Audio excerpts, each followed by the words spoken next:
तीन पावरफुल ऐसे investment options जिसमें मेजोरिटी लोग इन्वेस्टिंग करते हैं। Stocks, mutual funds, ETFs. लोगों को मार्केट में पैसा लगाना तो आता है, पर सही जगह लगाना सबको नहीं आता है। इसीलिए इस वीडियो के साथ मैं आप लोगों का ये कंफ्यूजन दूर करने आया हूँ कि स्टॉक्स लो या फिर म्यूचुअल फंड के साथ एसआईपी करो या फिर ईटीएफ के साथ इंडेक्स को फॉलो करो। हाय, मेरा नाम है Swashish and as a SEBI registered research analyst मैं आपका ये कंफ्यूजन इस वीडियो के साथ क्लियर करने आया हूं कि कौन सा इन्वेस्टमेंट आपके लिए सही है। So let's go deep into each of them, but before we start, video को लाइक करके शेयर कर दो उन दोस्तों के साथ जो इन्वेस्टिंग तो करना चाहते हैं पर वो भी कहीं ना कहीं कंफ्यूज है कि कौन सा उनके लिए सही हो सकता है। तो चलिए शुरू करते हैं।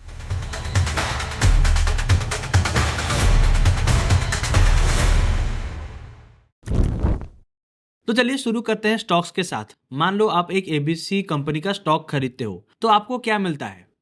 Price appreciation with companies profit.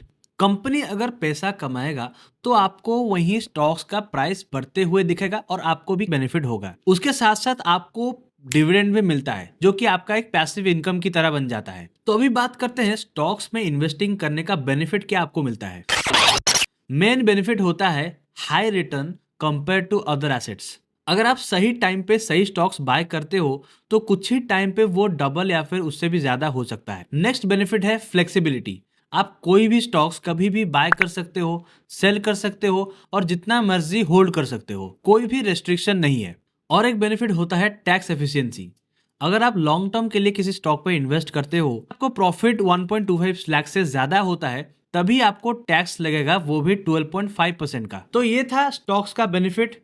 जैसे कि सारे चीजों का बेनिफिट्स के साथ नेगेटिव्स भी होता है। आइए इसके नेगेटिव्स के बारे में भी डिस्कस करते हैं। पहला क्या है? High risk. अगर आपने गलत स्टॉक गलत टाइम पे खरीद लिया तो आपको भारी नुकसान भी हो सकता है। तो नेक्स्ट पॉइंट आता है इमोशनल मैनेजमेंट। अगर आप अपने इमोशंस जैसे कि फियर और ग्रीड को सही तरीके से मैनेज नहीं कर पाओगे तो आपको बड़े लॉसेस भी हो सकते हैं। So next point is it requires research. Company का business model, results, balance sheets, management सब समझना पड़ता है। अगर आपने गलत स्टॉक सिलेक्शन करके एनालिसिस सही तरीके से नहीं किया तो आपको वहां पर भी लॉसेस उठाना पड़ सकता है। आपने इसका बेनिफिट समझ लिया, आपने इसके नेगेटिव पॉइंट्स जो है सारे समझ लिए। अब आता है कि ये किसके लिए आइडियल है। एक्टिव ट्रेडर्स, वो लोग जिनको कंपनी एनालिसिस करने का इंटरेस्ट रहता है, जो मार्केट टाइमिंग और पेशेंस दोनों को सही तरीके से मैनेज कर सकते हैं, और उनके लिए ही स्टॉक्स में इन्वेस्टमेंट करना बेहतर रहता है। अब चलिए मूव ऑन करते हैं नेक्स्ट इन्वेस्टमेंट ऑप्शन के ऊपर, जो कि है म्यूचुअल फंड। ये एक पूल होता है जहां थाउजेंड्स ऑफ इन्वेस्टर्स का पैसा लेके एक फंड मैनेजर इन्वेस्ट करता है स्टॉक्स, बॉन्ड्स और भी कई एसेट्स में। आपको बस एसआईपी करना होता है, बाकी सारा काम फंड मैनेजर के द्वारा मैनेज किया जाता है। तो म्यूचुअल फंड्स में क्या सब बेनिफिट्स रहते हैं उसके बारे में चलिए डिस्कस करते हैं। पहला होता है फंड मैनेजमेंट। आपको कोई रिसर्च करनी नहीं पड़ती है, फंड मैनेजर सारा चीज संभाल लेता है। नेक्स्ट होता है डाइवर्सिफिकेशन। एक ही म्यूचुअल फंड में 30 से 50 कंपनीज के एक्सपोजर्स मिल जाते हैं। Next is low entry barrier. आप 100 रुपए से भी एसआईपी स्टार्ट कर सकते हो। उसके साथ साथ आता है ऑटो एसआईपी फैसिलिटी। जब आपका सैलरी आता है तो वो ऑटो डिडक्ट हो जाता है इन्वेस्टिंग के लिए, जो आपको पूरा डिसिप्लिन रहने में हेल्प करता है। अब म्यूचुअल फंड का बेनिफिट का एक्सपोजर आपको मिल गया। अब इसके भी नेगेटिव पॉइंट्स के बारे में चलिए डिस्कस कर लेते हैं। पहला आता है एक्सपेंस रेशियो। एक्टिव फंड्स में 1 से 2% का फीस लगता है हर साल, जो कि आपके इन्वेस्टमेंट में कंपाउंडिंग में कहीं ना कहीं इफेक्ट कर सकता है। Another negative point is limited control. आप खुद से डिसाइड नहीं कर सकते हैं कि आपका पैसा किस कंपनी में लगाया जाए। Another negative point is comparing to stocks. ये आपको एवरेज रिटर्न देता है, क्योंकि ये आपको एक पर्टिकुलर स्टॉक का फुल पोटेंशियल अचीव करने के लिए नहीं देता है, as you are already diversified. तो apart from stocks, mutual fund किन लोगों के लिए पूरा आइडियल हो सकता है? Salaried people, business professionals, long term passive investors और गोल बेस्ड प्लानर्स के लिए। तो स्टॉक्स और म्यूचुअल फंड को कवर करने के बाद और एक जो ऑप्शन रहता है वो रहता है ईटीएफ्स का, मतलब कि एक्सचेंज ट्रेडेड फंड्स। ईटीएफ एक ऐसा हाइब्रिड ऑप्शन है जो म्यूचुअल फंड के डाइवर्सिफिकेशन और स्टॉक्स के ट्रेडिंग फ्लेक्सिबिलिटी दोनों को प्रोवाइड करता है। ये मोस्टली पैसिव फंड्स होते हैं और इंडेक्स को फॉलो करते हैं। तो ईटीएफ्स के बेनिफिट्स क्या रहते हैं? पहला है अल्ट्रा लो फी।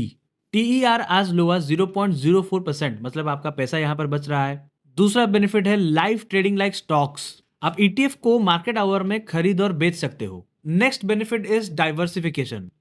एक ETF में 50 स्टॉक्स, अगर आप निफ्टी का ETF ले रहे हो तो। नेक्स्ट बेनिफिट है ट्रांसपेरेंसी, हर दिन पता चलता है आपको ETF का पोर्टफोलियो। सो ये सारे बेनिफिट्स आपको ETF में मिलते हैं। अब चलिए बात करते हैं इसके नेगेटिव पॉइंट्स के भी। तो पहला पॉइंट है डीमैट अकाउंट नीडेड, आपको इसमें डीमैट अकाउंट चाहिए होता है, मतलब ब्रोकर और ट्रेडिंग ऐप। दूसरा है नो एक्टिव स्ट्रैटेजी, मतलब अगर मार्केट गिर रहा है तो ETF भी गिरेगा, मतलब इस केस में आपके लिए मैनेजर कुछ नहीं करने वाला है। और नेक्स्ट पॉइंट आता है liquidity issue in some ETFs, low volume ETFs में बिड आस्क स्प्रेड ज्यादा होता है।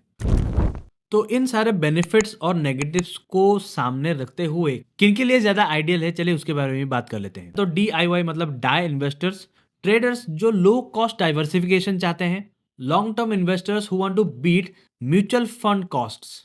अब कंक्लूजन पे आते हैं कि ज्यादातर लोगों का सवाल ये रहा होगा कि कौन सा ज्यादा बेटर है। देखो, ये कोई one size fit all solution तो नहीं है।